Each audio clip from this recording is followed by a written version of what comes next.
Good morning student.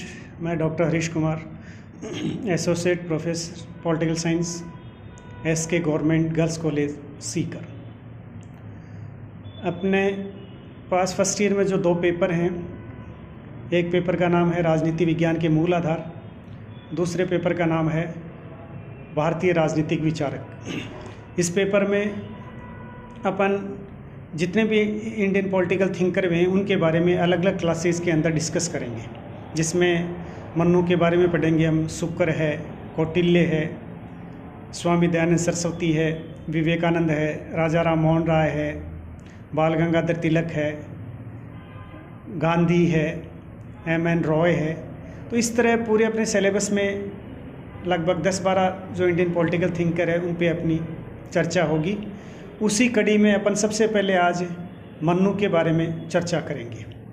Mannu का सबसे पहले अपन देखेंगे उनके राज्यत्व का सिद्धांत, कि मन्नू ने जो राज्य की उत्पत्ति के बारे में अपने विचार व्यक्त किए हैं, उसने दैवीय उत्पत्ति के सिद्धांत का समर्थन किया है कि राजा की जो उत्पत्ति, राज्य की उत्पत्ति वो ईश्वर के द्वारा हुई है और वह ईश्वर का ही प्रतिनिधि है और उसके आदेश अनुसार ही वो अपने सारे कार्यों को संपन्न करता है। इस तरह इसको दैवीय उत्पत्ति के सिद्धांत का नाम दिया गया है।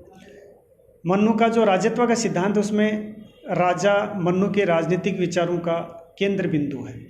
मन्नू ने अनेक देवताओं के सारभूत नित्य अंश को लेकर राजा की सृष्टि का जो उल्लेख किया है, उसे राज की दैवीय उत्पत्ति के सिद्धांत में विश्वास प्रकट होता है।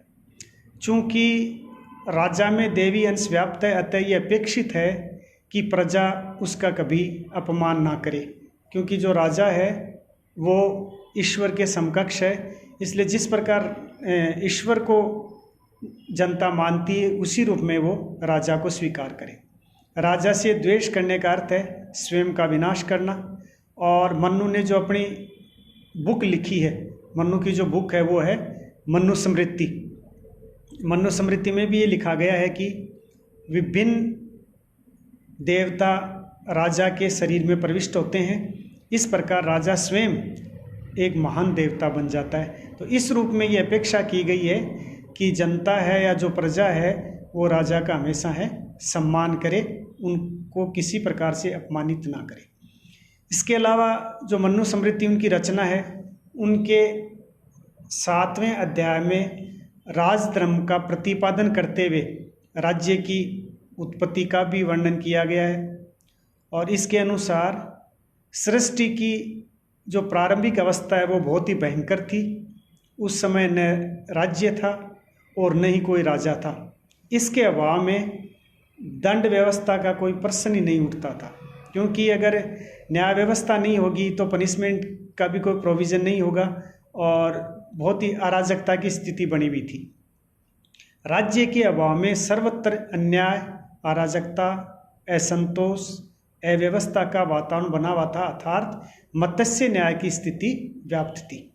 मत्स्य न्याय का अभिप्राय यहाँ पे है कि जिस प्रकार बड़ी मछली है वो छोटी मछली को निगल जाती है, उसी प्रकार मन्नू के राज्य से पहले की स्थिति जो बताई गई है उसमें ये था कि जो ताकतवर लोग थे वो ही सर्वाइव कर सकते थे और कमज़ोर लोग हैं उनका कोई जीवन नहीं था। ताकतवर लोग उनको परेशान करते थे। तो इस आधार पे चारों तरफ अन्याय फैला हुआ था, अराजकता फैली हुई थी, लोगों के अंदर काफ़ी असंतोष था और काफ़ी अव्यवस्था का वातावरण बना हुआ था। राजा की उत्पत्ति के देवी सिद्धांत को प्रामाणिक रूप देने के लिए मन्नू ने यहाँ तक कहा है कि राजा 8 लोकपालों के अंतत्वों से निर्मित हुआ है और जिसके फलस्वरूप उसमें दैवीय गुण एवं शक्ति का समावेश हुआ है। ईश्वर ने समस्त संसार की रक्षा के लिए वायु, यम, वरुण, सूर्य, अग्नि, इंद्र तथा कुबेर के सर्वोत्तम अंशों के संयोग से राजा का निर्माण किया है। तो इस बात से हम ये अनुमान लगा सकते हैं कि राजा है वो कितना है वो ताकतवर है।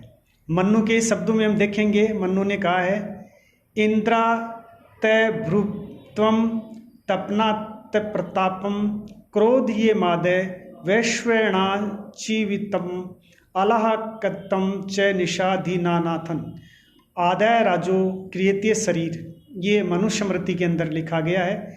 अर्थात इसका अर्थ क्या है वो हम देखेंगे कि इंद्र से प्रभुत्व, सूर्य से प्रताप, यम से क्रोध और कुबेर से धन व चंद्रमा से आनंद प्रदान करने का गुण लेकर राजा के शरीर का निर्माण हुआ है। तो इसके अंदर इंद्र को भी शामिल किया गया है, सूर्य को भी शामिल किया गया है, कुबेर को भी शामिल किया गया है और चंद्रमा को भी।